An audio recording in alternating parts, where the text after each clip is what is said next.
dial, it's 10:30. Be back. Spin that back show, all the classics on track. From 79 to 99, we're crossing the gap. Album reviews, little known facts, hip hop intact. Saturday mornings, dive into the history. Samples and stories, old school mysteries. Early self-static, Shiraz and TBD. Nola Banapine. Turn it up, let the vinyl spin. 10:30 sharp, where the stories begin. From the golden era, treasures within. Spin that back show every Saturday when we break it down, the legends and the lore. Every beat, every rhyme, uncover more. From Grandmaster Flash to Nas's Raw, we're bridging the past, hip-hop's core.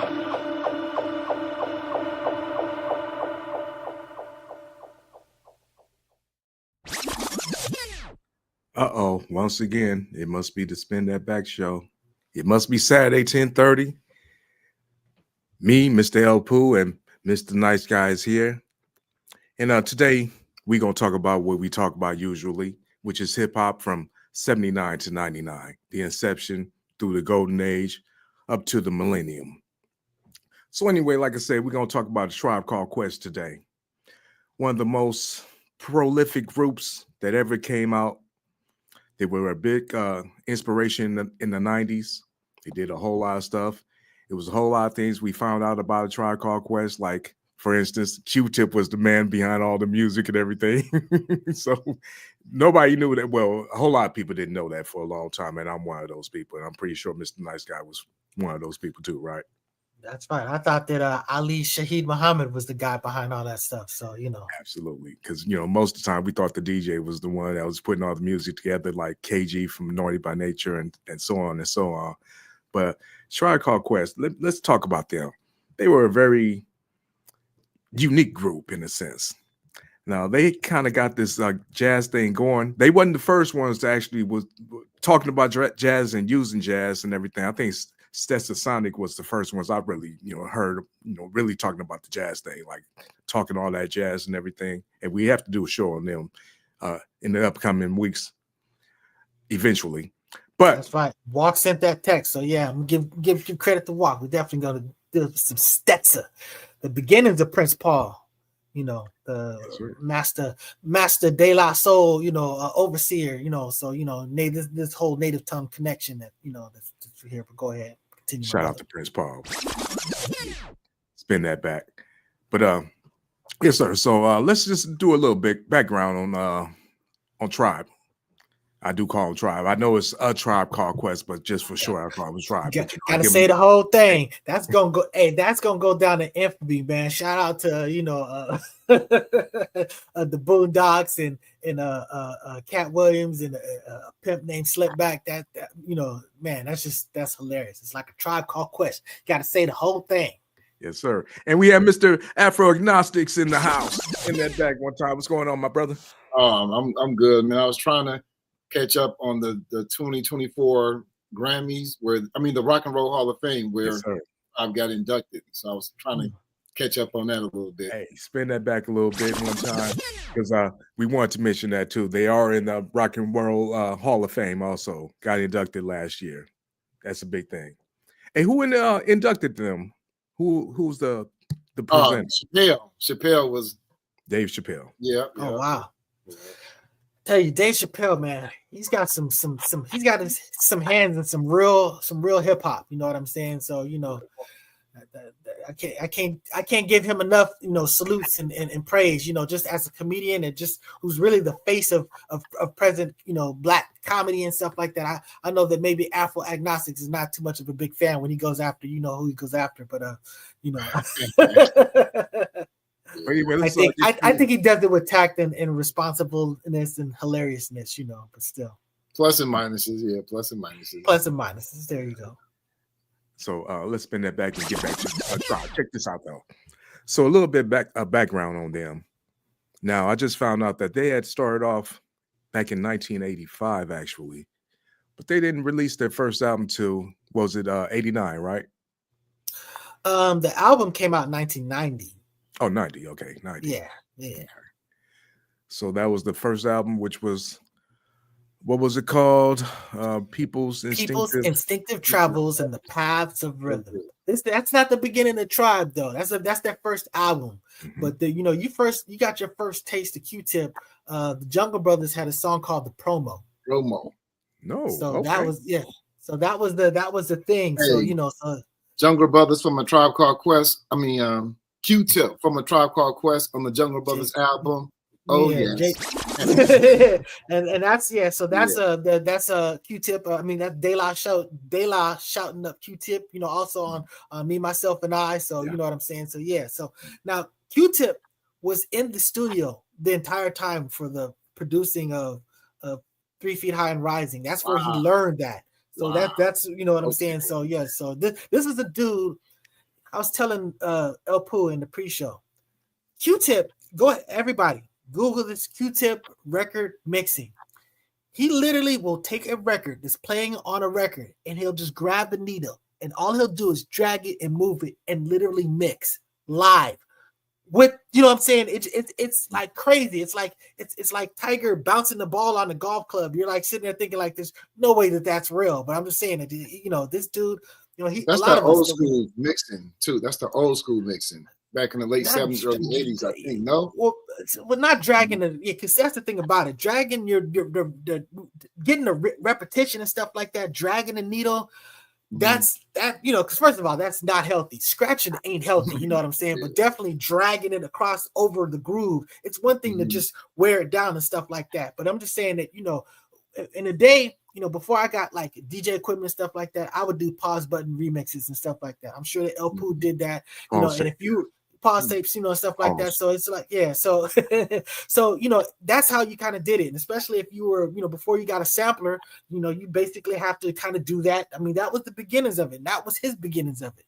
But he started messing around with people that were really like, influential people like, Prince Paul, because he was there for the whole 3 Feet High and Rising. Yeah. And then we got Extra P. Extra P really taught him, was like, hey, this is how you do this, whatever. And I mean, he just was a master of it, because by the time People Instinctives came, that was a masterpiece. Yeah. So you know what I'm saying? Just And speaking on that, I used to do pause tapes like everybody else did. The normal way with a dual cassette, take one side, copy to the other side, spin it back, and go ahead and make a new, that's how you do it basically. But I had to do that with I had my first sampler was an Akai 612. I think this had like maybe 4 or 5 seconds of sample time, something like that. So I had to take like a tape or a record and play it fast and then slow it down. And then I had a overlay button on there so you can kind of like, layer the samples. That's how I kind of make pause tapes like that too. So hey, that was sophisticated. Our first sampler, I don't know what it is. I'm gonna have to look it up, especially when we do that documentary, the struggle was real, but it was a pedal. So literally you play in your record and then you step on it and just grab the section, whatever. And whatever you get in it, there wasn't no speeding up. There wasn't no whatever. That was it. That was the whole sample memory, whatever. So if I was recording on like, let's say a 4-track recorder, something like that, it'd be like the turntables. I'd do one track of, every other bar and then go on to the other track and do the missing parts. And that's how I would fill out. That was how we was producing earlier, back in the day, once we got past the little sort of like pause mixing. But yeah, that was our first sampler. So shout out to Marcellus Marcy. He was the one that I believe he probably bought that sampler. Yeah. Well, yeah, it's back in the day. So anyway, they dropped that first album in 1990. And I don't even have a track listing of this album. I have to get it up. Let me get it up here. Because I know the big song on there was, of course, Bonita Applebum. But the first one I heard was I Left My Wallet in El Segundo. Yeah.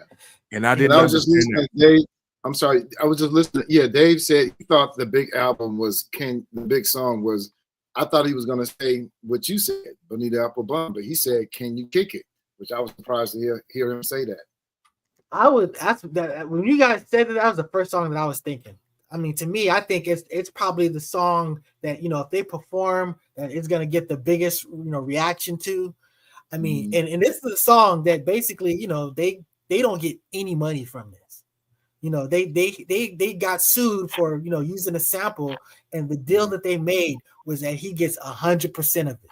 100%, not a portion of it, not 75, not 95, 100%. They don't get nothing from it. But you know, they perform it live because you know the people go crazy for it. I mean, as you say, can I kick it?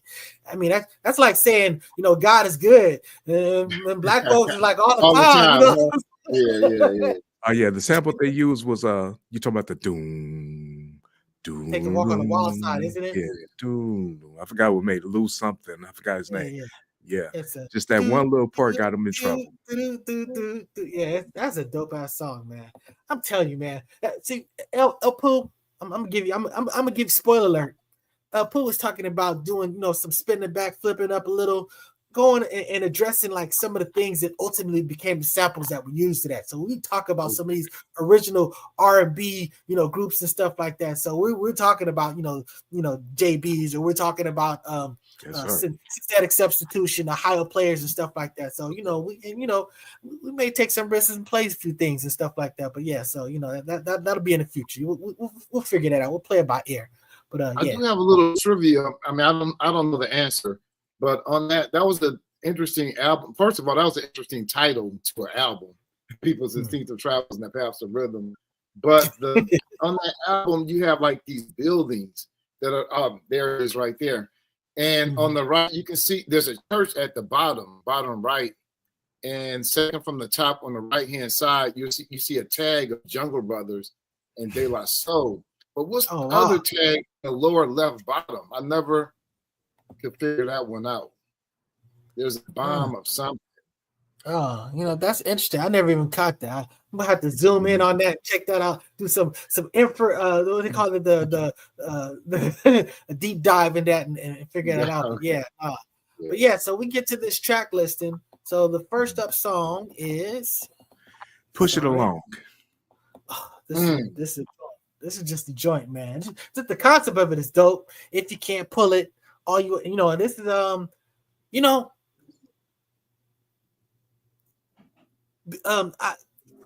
Fife is not on a bunch of these songs. He's only on like maybe 3 or 4 of these songs. And I didn't think he was on this song. I didn't recall that he was on this song. Yeah, he's on it. Yeah, that's what I'm saying. I was like, oh, wait a second. Yeah, but this is a dope ass song, man. Yeah. It's a Fifer. I'm gonna be honest. I didn't really get into this album, so you know, it's nothing. I can't say much about it. So. Oh, I'll tell you about it. But you would love to talk about the samples that he used, because, you know, again, this was in the beginning where we just felt like we could do whatever. So there's, you know, this type of sampling would be too expensive to do nowadays with clearing and stuff like that. But I mean, you know, there's just a whole bunch of elements. So, you know, Push It Along. He's doing the whole bass thing, the drum, you know, the thick drums. That's the Tribe was notorious for having nice, thick, you know, drums. You know, I don't know if he was quite layering them at this point. They just were naturally thick, sort of like Impeach the President is just a naturally thick, you know, drum. But so Luckalucian. The horns on there. Luckalucian, but you know what? The horns and the bass line, all that comes from the same song. It's called 40 Days. I forgot what made it. Was it Yusuf Ali, the jazz artist? I think. No, his name is. I forgot the name of his. I'll research it though. I'll let you know in just a second. It's John something. I forgot. Dope. I mean, again, they did. I was anticipating this album from the Jungle Brothers promo, but I don't remember like listening to it and like, man, let's go or something like that. But I know that this is a personal story. I got sick. Something was going on with my stomach, and my mom had to rush me to the hospital. For some reason, that was the only tape I had. And you know, you're in the hospital waiting like 4 hours, 6 hours, and I must have listened to that back to back, and I was like, really just like, God damn, the layers, the intervals in between. And that's when I was instantly hooked. Like, this is a whole vibe. This is something else. And it's just like, you know, these ain't like no thugs, they ain't no whatever. These are just people just coming on just some vibe stuff. Just, you know, I mean, even when you look at the videos, I was looking at the video for for one of them, and you just see the females and everybody's just wearing just like regular clothes. Yeah. You know, it was such a good time. You know what I'm saying? It was just such a good time. You know, not to be sounding like, oh, get off my lawn, old grandpa. You know what I'm saying? But you know, it was just, you know, Tribe was special, and Tribe, you gotta understand, Tribe was so dope, and because they did the jazz thing, they would appeal to like the parents and stuff like that. You know, your parents would be like would mess with jazz. That's my how father. That's exactly. My father loved "Can You Kick It" and Bonita Apple Bum. Yeah, that's a clear Tribe Called Quest again. Oh, hey, that's a good one right there. Yeah, exactly. Yeah, but the name of the song is 40 Days. It's by an artist named Billy Brooks. Oh no, okay. You might be thinking of one of these other songs because they got a whole bunch of stuff that they've just been grabbing, whatever. So you know, you just might be crossing those wires. But yeah, so you got that. You know, you got After Hours. You know, Footprints. You know, these things are all. Were we going to order? Because you skipped over Lucky Lucienne. No, that was remember, I did say the Lucky Lucienne. That was the one where I was talking about. You know, yeah. I thought we had finished pushing along. So if we still talking about pushing along, but yeah, but no, Lucky Lucienne, dope.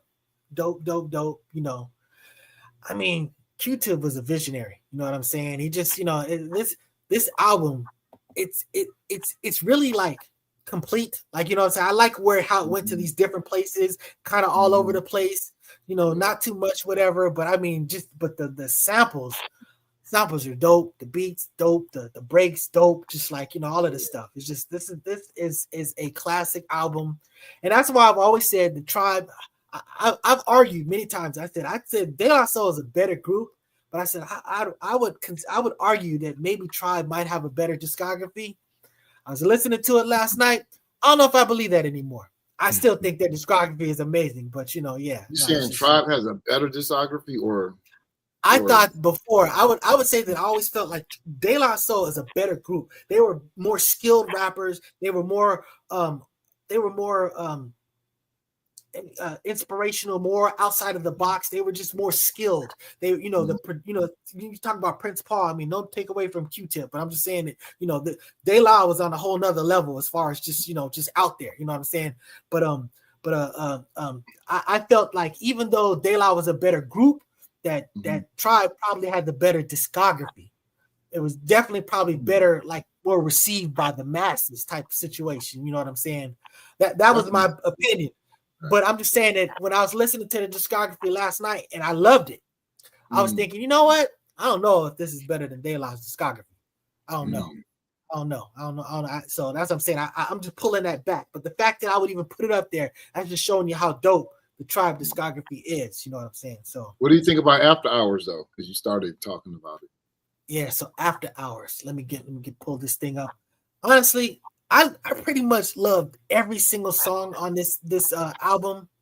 I mean, it's like I almost need to queue up stuff to remember exactly what is what, because you know, in the beginning, this is like very the beginning, I wasn't like looking at names of songs and stuff like that. You know, if they didn't have like a chorus that really drove it into you, this song is just number 3 to me. This is the 4th song. It's, you know what I'm saying? It's just like my favorite song. Ooh, that's disrespect. That's disrespect. But go ahead. The first time, I'm telling you, the Wu-Tang's first album, my favorite song is number 7.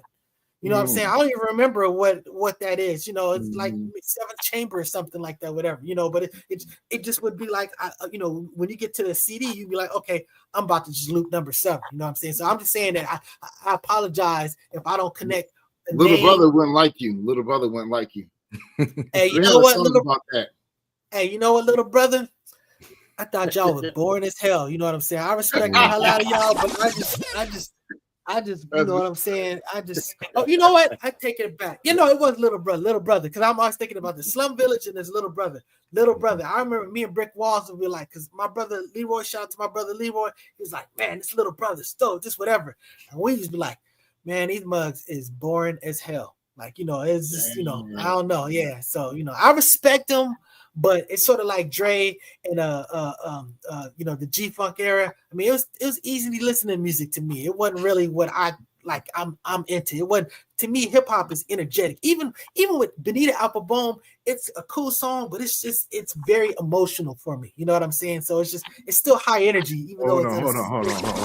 Bonita Applebum. We're gonna get to that. It's on this album, right? yeah. Let's go on down. Okay. What about Footprints? I know it started off with Sir Duke. Dun, dun, dun, dun. That's Stevie Wonder, right? Yeah, Stevie Wonder. And when then they had that other beat from when that beat comes in, that beat is I'm looking at the front door beat, the bass line, right? Oh, you're talking about the dun dun dun. Yeah, that's what it is. But I'm talking about the drum. I'm talking about you're talking about the bass, whatever. Yeah, that's from the front door. But it's dope. But when the beat comes in, it's just like extremely powerful and loud. I mean, it's just and back then, that's when you had your car. Like I don't got sounds in my car. I probably should put some sounds in my car. You know what I'm saying? But back then I had sounds in my car. You really appreciate it. Hey, El Poo, tell me you didn't do this as a producer. You be in the studio, you rocking with your monitors and all this other stuff, but then to really listen to it, you go take it and play it in your car and blast it in your car. Mm-hmm. So I'm just saying that you don't really get the end result till you take it and you stick it in your car and that's what it is. So bump it, but that's so yeah. What else we got on this amazing legendary? Okay, so now we got I Left My Wallet in El Segundo. Now we should have clarified. Tribe Called Quest consists of 4 people. Okay, it consists of Q-Tip, Phife, Mr. Muhammad, and Jarobi. Jarobi is the 4th guy that a lot of people don't really connect with because he disappeared. He wasn't rapping on the first album. He was, as they called him, a tour guide. He did speak. That he had a presence on this album. But I bring him up to say that he's the one that came up with the idea of I Left My Wallet in El Segundo. That was his idea. That was one of my least favorite songs on the album too. It was cool, but I just didn't. It was, compared to the other songs that were so good. It's just, I can kind of get that. I mean, to me, it's iconic. It's just that I as a DJ, I got a lot of response from that. So, it's just that, when I think about our era, I mean, it's like Slow Down for Brand Nubian. People loved it. To me, I thought it was one of the weaker songs on the album, but I think it was a great song. I love the drum line and everything. I love the samples and everything. When I went and found the samples afterwards, I was even more impressed. But I love the remix also, how they used the Isley Brothers in between the sheets. Oh my goodness. Yeah. It's clever. Or El Segundo or Bonita? Bonita Applebum. Oh, okay. Yeah, that was clean. Hey, hon. Hey. It was just, it's just, And that was, again, hip hop, I can't speak on what was going on the East Coast. I would have loved to have had the East Coast experience, at least to peek into it. I'm not ashamed of my own, my West Coast experience, my West Coast underground experience. But, women, like, really kind of like Tribe reached over to them. A lot of the music that we liked, as when you were in the underground hip hop and stuff like that, it was the music that we liked, but it wasn't necessarily the music that the females liked. And if the females didn't like it, it wasn't going to play in the club. So you just wasn't going to get certain songs in that setting. But Tribe was something that actually reached over to everybody, that, you was going to get some Tribe. You was going to get people's reactions, and you was going to hear it in all type of places. So, shout out for what they were able to do with that. Because, they reached, they touched over. Okay. And then there's I Left My Wallet in El Segundo. No, Can I Kick It? Oh, Can I Kick It? Yeah, we already kind of spoke on this a little bit, but this was the first video I saw from them, I think. Or was it I don't know, that or El Segundo, one of those two. But I didn't really get them at this time. I was like, I don't know. Oh my goodness. Can I Kick It? It's so universal. I can understand, some people you kind of have to figure out, like, some people are so different and new that you kind of like, wait a second, I got to wrap my head around this before I can kind of get the vibe. Like, kind of like how Afro Agnostic was talking about the JB's, the promo type situation. Sometimes something is really outside of the box and you kind of have to mature into it. I feel like Can I Kick It was something that just like pretty much everybody would just take to the very first second that you heard it. I mean, if I'm wrong, I'm wrong. I'm just saying, I'm shocked that didn't just immediately just grab you when you heard that, because that's yeah, you know, and there's sampling. You know, sampling. I think, you know, people who are not Gen X, they may not know how prevalent the sampling was, but how smooth their samples were relative to the time, and like even that I Can't Kick It, and that it's not an offbeat, but the way they would take, what did they take out when Fife's part came up? They kept taking out the bass line. Yeah. The bass line. You know, it was just so. Can you, Mr. My dad used to love that. Who was the mayor of New York, Mr. Dinkins, will you please be my mayor? He's like, Yeah, he loved that shit, man. It was like Mr. King, da da da da da da da da da, like a breast. Because it was like the rhyme say or so obey you know. Yeah. It's just, man, this song is so dope. And it's just, you know, and I love that little part when I ain't about to sing it and mutilate it, but it's like there's a musical part that comes in. It says, "Can I kick it?" You know, but it's just, man, every element of this song. This is one of those songs I used to talk about. There's certain songs that I felt like were perfect. I felt like this was a perfect song. You know, wow. Just, okay. Yeah. Let me spin that back, because I got you.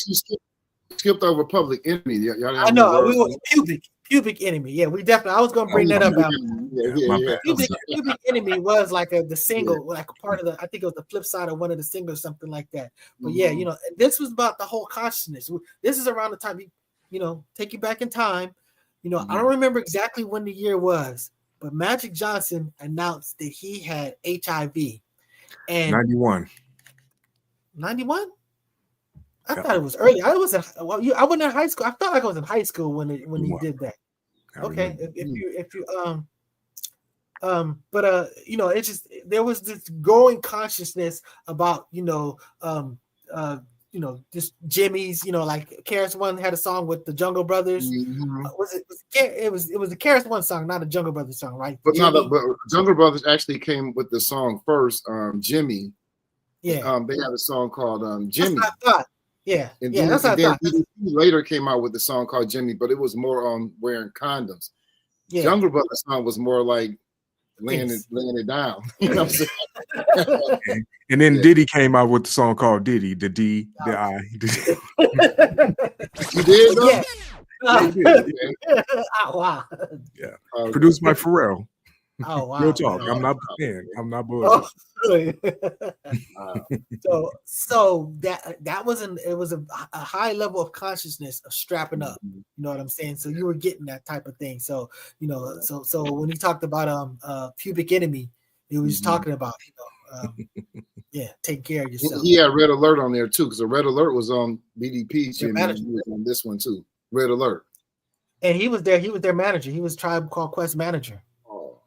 So you know, so that was big right there. So you know, they went, so, you know, and that came out of that whole Native Tongue Network, because you know, again, like I said, he was in all the sessions for 3 Feet and High Rising, one of the greatest albums. And again, that's an album that I know that El Poo didn't quite, you know, it was kind of out there for El Poo. You said you didn't really you thought it was kind of weird, didn't really, you know, really didn't get into it. I did. Yeah, nah. Yeah, De La, I'm telling you, man, that first album, it changed my life. It opened up the box. You know, there was a box that I was functioning in, and that just tore it all down. You know what I'm saying? So that was the beginnings of consciousness for me. That, you know, this album, you know, because it was the whole Afrocentric look, the hair started becoming a little popular, the dress, medallions, the medallions and stuff. They really personified that. Sure. Yeah, it was a good time, man. It's a shame that somehow we lost all of it. I was shocked to see that generation produced a generation that was like so into drugs. Like my generation, you know, you do marijuana was okay, you know what I'm saying? But you know, you sold the other drugs. You did marijuana, you sold the other drugs. And then this whole another generation came out where they were doing pills, this, that, you name it. You know what I'm saying? And it was just like, that was like white people stuff. That was just amazing to see black people just completely a generation that just moved away from all the stuff that we had sort of like built and established. But yeah, it went from it went from conscious. Even King Son got a video. I mean, like a interview out right now where he was saying the conscious movement started around 85, 86, and kind of started dying out around 90, which is true. Because right around that time, like I said, we was talking about, selling drugs and everything, then smoking weed, and then this new generation, they using drugs, and, it is what it is. So right around 90, 91, 92, this is when the gangsters started coming in. Because even Ice Cube was gangster around, what, 91? Around that time, 92? Well, I mean, they were doing gangster. I mean, they were NWA, so they were like doing that stuff. Was like, when did NWA come out? They came out in like 88, let's say 88, 87, 88, round up in there. And then he left around 89. And then he came out with his first couple of albums. They were kind of like gangster, but they was kind of conscious. But then he flipped right to gangster. Never went back to conscious. I mean, he kind of like conscious in a sense because he's still a little bit, but he was extremely conscious influence as far as definitely the second album, because he did like a whole side, a conscious side. But that that was their whole connection with the Minister Farrakhan and the Nation of Islam and Cam and Son and King Son and all this other stuff. So they were having that influence. So Khalid Muhammad and all that. Khalid Muhammad, exactly. And if I'm not mistaken, on the next, track 8, I'm looking at it now, or 9, U4 Expression, I think they sampled Farrakhan on that. With the Lost Power. I remember. Oh yeah, exactly. So and that was a whole movement, man. Native Tongue was a whole Afrocentric movement. Whole movement. And it's a shame when you think about the head of that movement. Africa Bambaataa. That went to a dark place. But that's why I always say that, look, even though you have your demons and stuff like that, it's not about that. I'm always going to respect the good things that Bill Cosby did. The Cosby Show was a great accomplishment, but my eyes are open. I'm still going to see the human being for what he did. So both things can be true. You know what I'm saying? So I'm appreciate the art objectively, but I'm also be like, look, you got to hold the human being accountable because, there were terrible things that played out. Hey, let me say one thing about this song, Youthful Expression. Y'all know what that bass line is, right? Hold up, Marvin Gaye. It's not actually Marvin Gaye, but it's that song though. Yeah, it is. Okay. Make me want to holler. Do sped up. This is another version of it. In fact, I think all of it. I think that's all the same sample. That's dope. It's just dope. Yes, sir. So what's the next one? So Rhythm, devoted to the art of moving butts. Now, the back in this album, I'm not going to say that Taylor's off, but I'm just saying that the meat and potatoes to me was earlier up. Because when I get to like Rhythm, I don't want to be jumping. Feel free to jump in about these songs, but like Mr. Muhammad and stuff like that. To me, the standout at the back of this album was like Ham and Eggs was like a fun song to me. You know what I'm saying? I thought it was hilarious how they were talking about, not at all. And then they talk about that one dude, and they're like all the time, you know what I'm saying? It's just because it's like you have some people that are like conscious and all this, but you're always gonna have that dude like, yeah, not me, bro. I eat the poke. You know what I'm saying? So, that's what it was. But this is the song that I really identified with Phife. I didn't even recall that he was on like a bunch of those other songs until like revisiting it, last night. But Yeah, I was a vegetarian too, from when was it? About 92, 93, all the way to 2018. But this is the story of me in the hospital and I was sick. This is when I really, the whole concept of a vegetarian was first introduced to me by BDP, by, of course, KRS-One, all vegetarian, don't eat pork, ham. And then when this kind of solidified it for me, and I had this notion in my head that my stomach is hurting because I'm eating meat. And that kind of led me, eventually over time to becoming, that kind of made me susceptible to a lot of the vegetarian arguments and later becoming a vegetarian. This song right here. The Ham and Egg song. Yeah.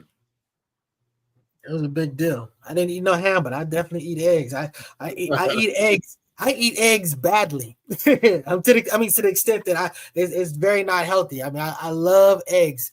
And you know, I was amazed to find out that chickens just lay eggs. They don't have to be like, you know, it's not an issue like human beings. You get knocked up, you get pregnant, and you have a baby. Yeah. No, chickens just lay eggs. Mhm. Now they may fertilize them and they can become chickens, but they lay eggs that are nothing, that are not for this is a natural occurrence. They just naturally produce eggs just because what they do. So you can raise chickens without a rooster and you're gonna have eggs. They're just not gonna be fertilized eggs. So it just, you know, I'm always thinking like which is what you it's want. what you want. Yeah, exactly. But I'm saying I always thinking like this is every egg is like an abortion, and it's not. It's just this animal does this weird behavior that, you know, creates something that other creatures love. But digress and get back to So y'all didn't like Mr. Muhammad? You didn't like Mr. Muhammad? I liked it. You know what I'm saying? Was that the one with the Earth, Wind, and Fire? Body up, body up, body up. Yeah. I thought it was solid. Yeah, I just felt this. I felt like the back of this album was solid, you know, but I felt like the strength was early on. I mean, you know, really, when I think about the songs that really get me going on this album, there's probably 3 songs that really kind of step out to me, and it's gonna be "Can I Kick It," "Bonita Applebum," and "Push It Along." There's probably some other songs. What songs could they have kept off for you? You know what? I'm trying to remember what's "Go Ahead in the Rain" is, because I just remember like these last 2 songs. Description of 4, I think I liked. I'm just saying when I was that's the problem. I don't associate it with the name because these are like names that are not really like married to the song. I don't think, you know what I'm saying. So it's just something like he may say, you know, once in a time or something like. If it's not the chorus, you know what I'm saying. "Rain All Day," I think it samples Jimi Hendrix. "Rain All Day," I think it samples that.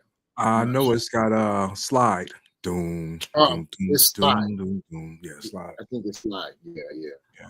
And we talk about R&B and stuff like that. I don't know what you call Slide, but I mean that we gotta talk about Sly and Family Stone. Then No. The song "Slide" from Slave. Oh, the group Slave. Okay, word. I know there's like me when I used to always talk about Dad's band. They go, no, Dad's is a song from whatchamacallit, Disco. Right, great. I'm gonna be listening to y'all brothers, man, and hopefully I can catch back on. I got to go pick up my girl at the thing. Sure. So. All right then, brother. Okay. Appreciate you though, brother. All right, for sure. Yo. Yes, sir. All right. So basically, "Go Ahead and Rain," and then description of the food had the Roy Ayers sample. Do. I forgot the name. Oh, I love that. Yeah, I like that song. I was trying to remember. I said for some reason it made me think. Yeah, no, I was dun. Yeah, I love that. So that's what's up. All right, so that's the People's Instinctive, whatever the hell it's called. Now, somewhere between this album and this another album, they had, you know, again, this was the day that they had singles and you had B-sides. There was a song called "When the Papes Come," and I think it was on the "Can I Kick It" single. Everybody out there in the audience, go Google that. "When the Papes Come," dope ass song. That's what's up. When the who comes? Papes. And then we talk about money, papers. When the papes come.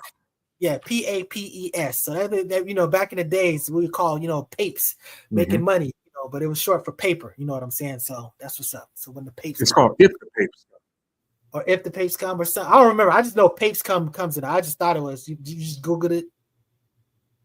Yeah, it's got the little jazzy beat and everything. Oh yeah. Oh man. Just yeah. In fact, I think it's the just same beat that they use for in the game of baseball.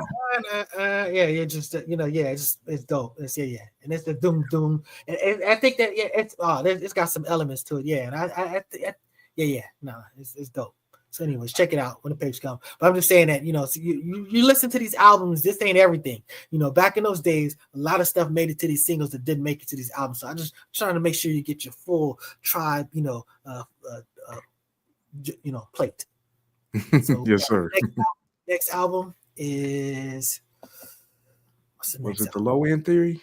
Yeah, it was the Low End Theory. It's always mix up the order of the Low End Theory and Midnight Marauders. You know what I'm saying? But Low End Theory.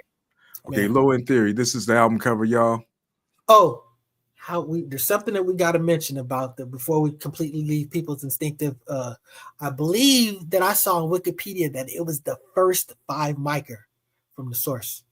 Word. Yes. Okay, that would be big. So we want to. Yeah. That's true. Yeah, so that's a big one right there. So we got to give props to that. So all right. So then the Low End Theory. Yeah, let me throw that back up here one time. Interesting album cover. I don't know what the hell going on here, but yeah, you know, it is what it is. Like I said, when I heard the Low End Theory and I saw his album cover, I thought they was talking about a woman's ass. That's what I was thinking. That was just me, you know, just being me. But this was a great album, though. Now, this is when I started getting really into Quest, for real. This is an album that I did purchase.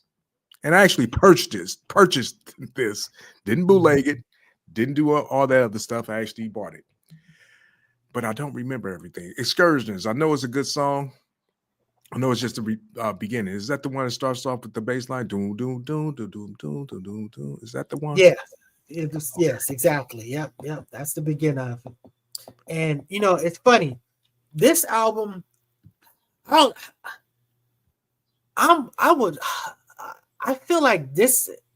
I'm trying to think about what's their best album, because you know, I never thought it was their first album. And going back and listening to it now, I have a lot more respect for the first album than I had at the time. I always felt it was between this album and Midnight Marauders. Right. You know, and I don't know. I was playing Midnight Marauders. I'm sitting there thinking, I'm kind of like, I don't know. This Low End thing, this might be the best album, but I don't know.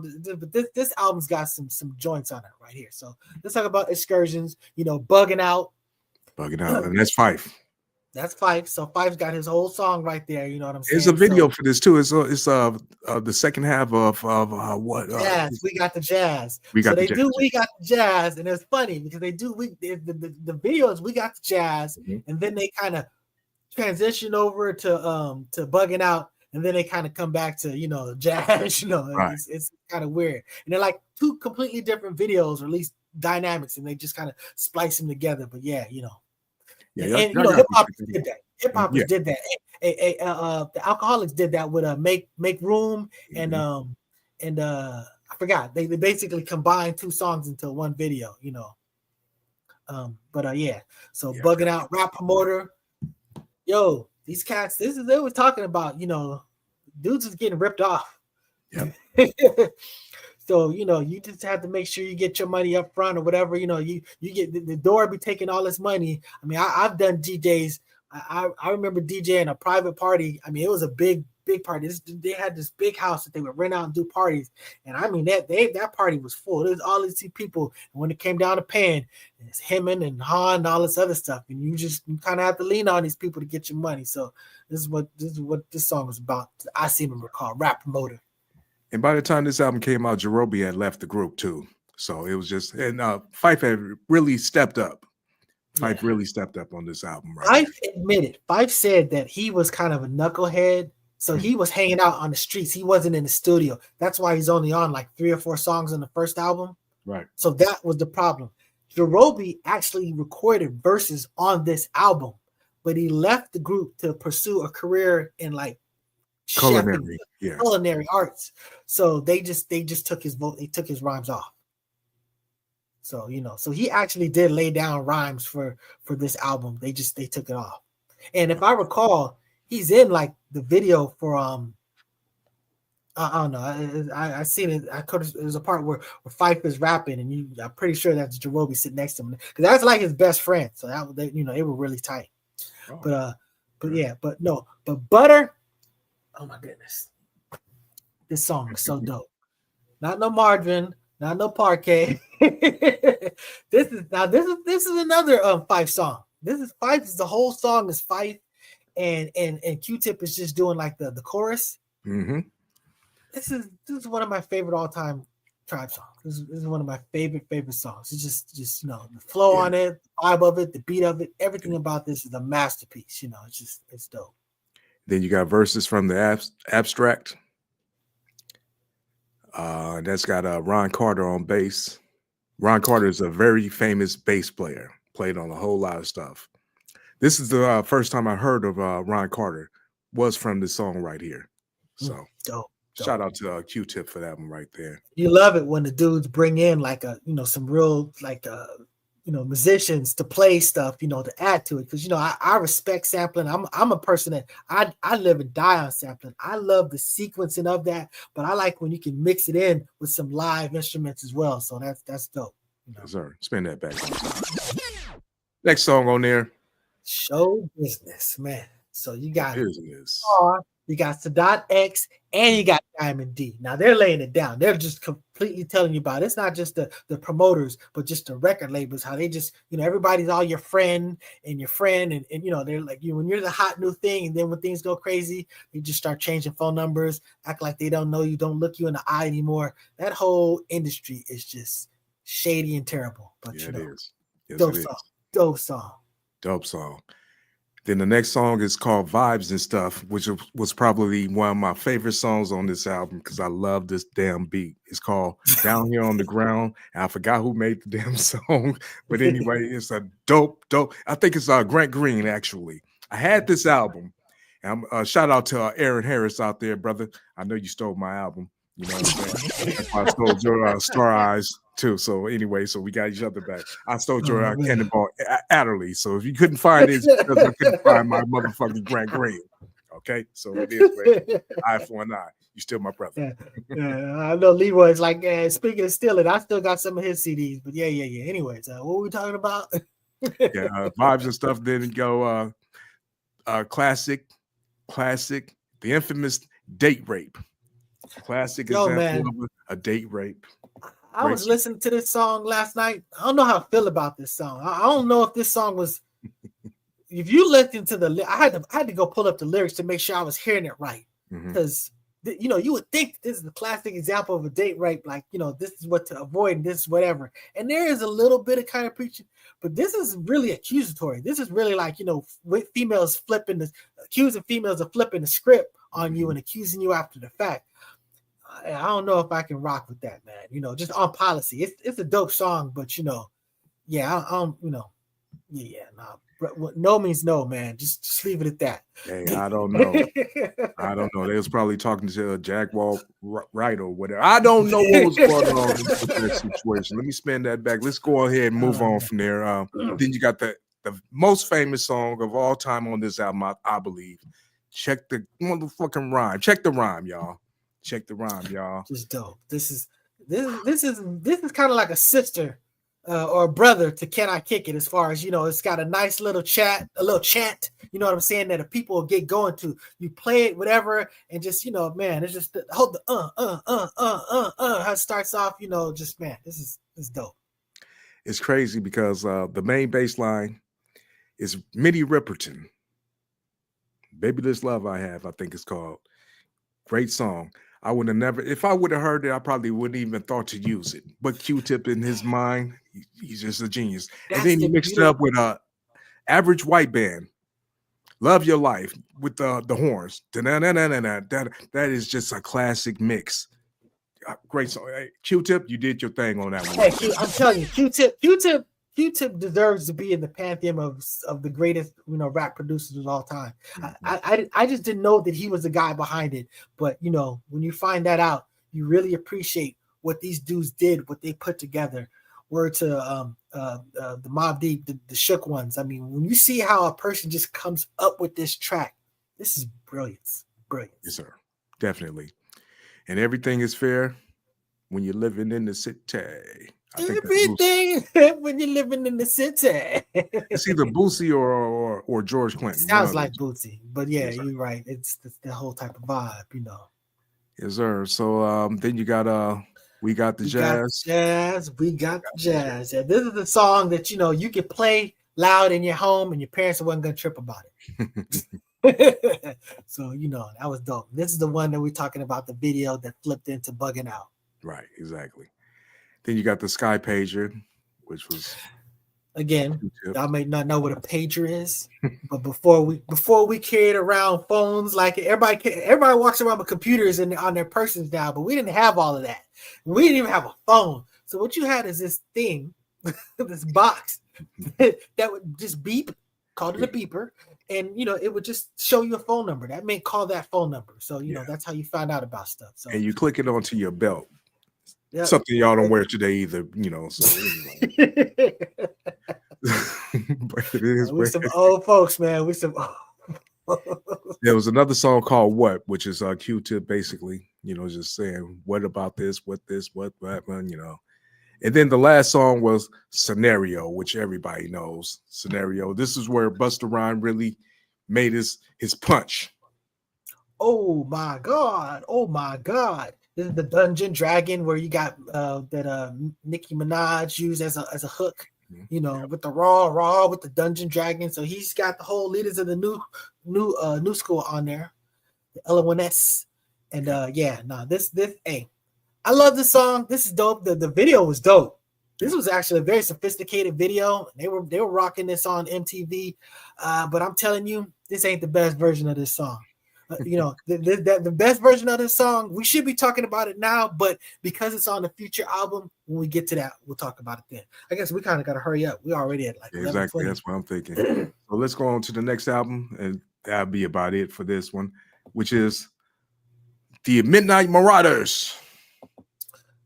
Man. And you got all kinds of people on here in the background, all kinds of rappers and everything. You even got Bambaataa. You even got Hassan Campbell on this picture in here. So dope, bro. This is so dope. It's like on the front, on the back. It's just man. This is Yes, sir. I love Tribe, man. They did that. So let's just go on through this real quick.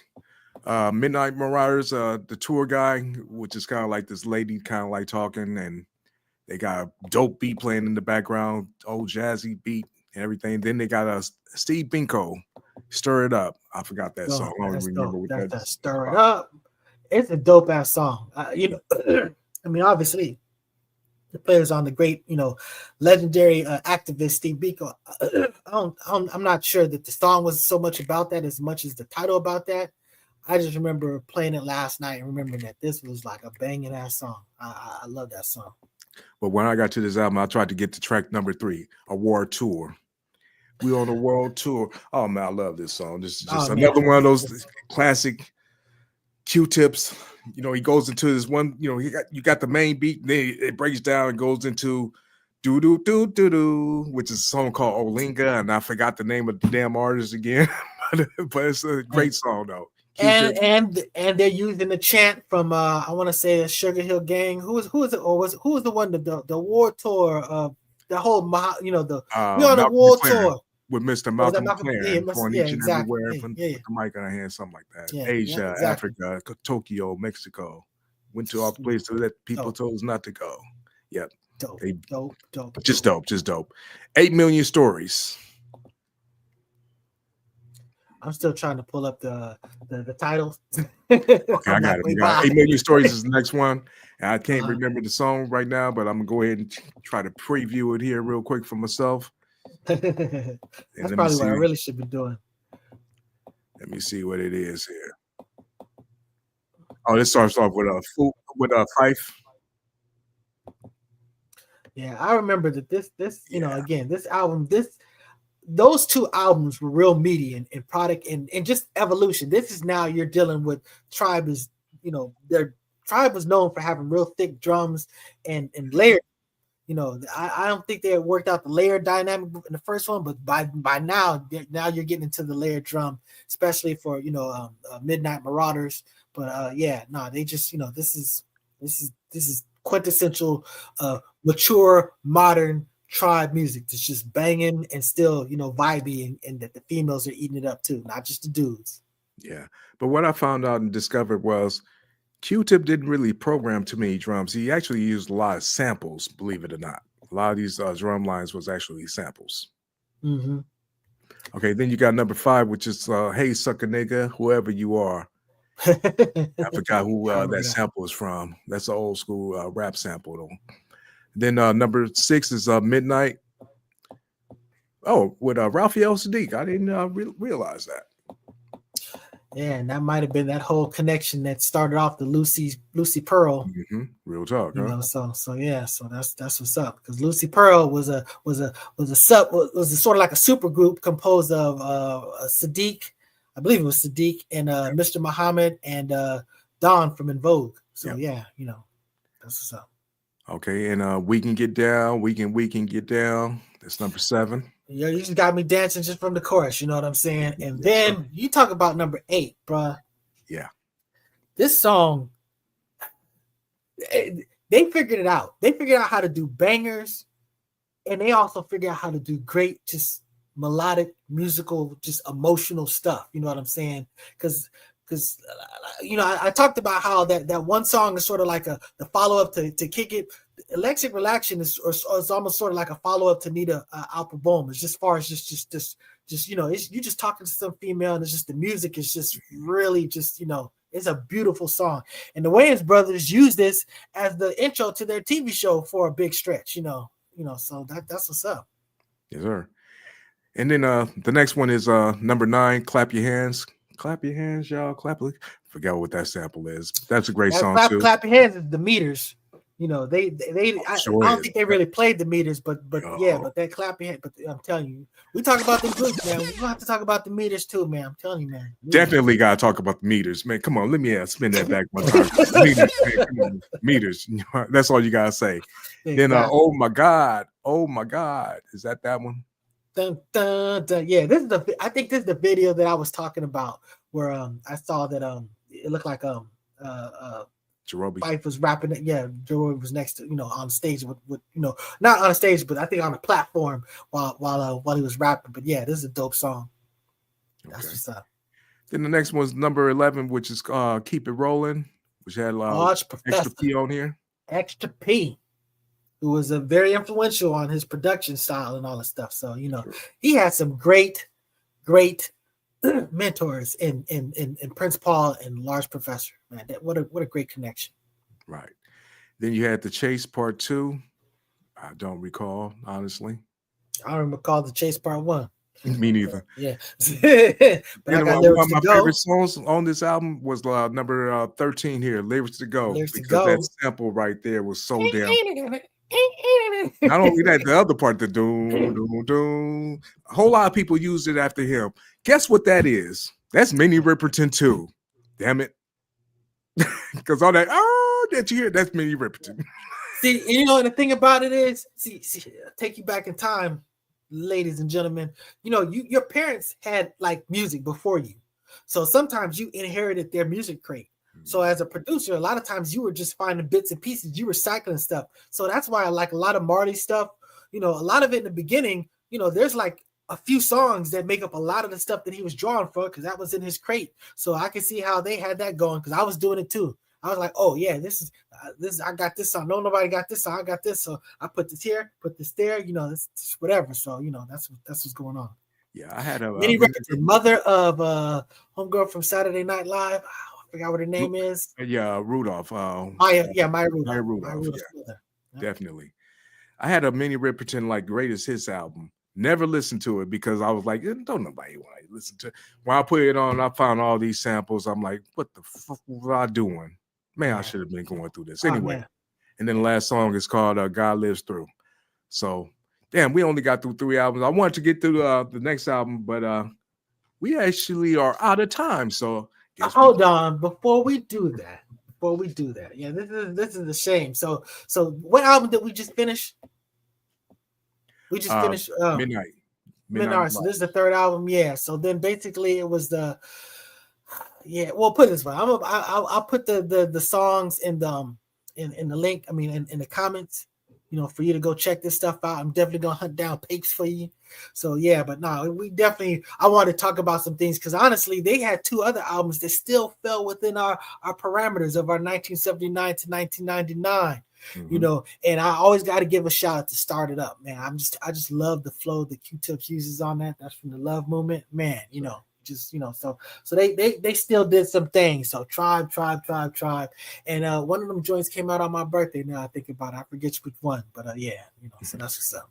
So let me give a shout out to Mark Cramp Karn, the 6th.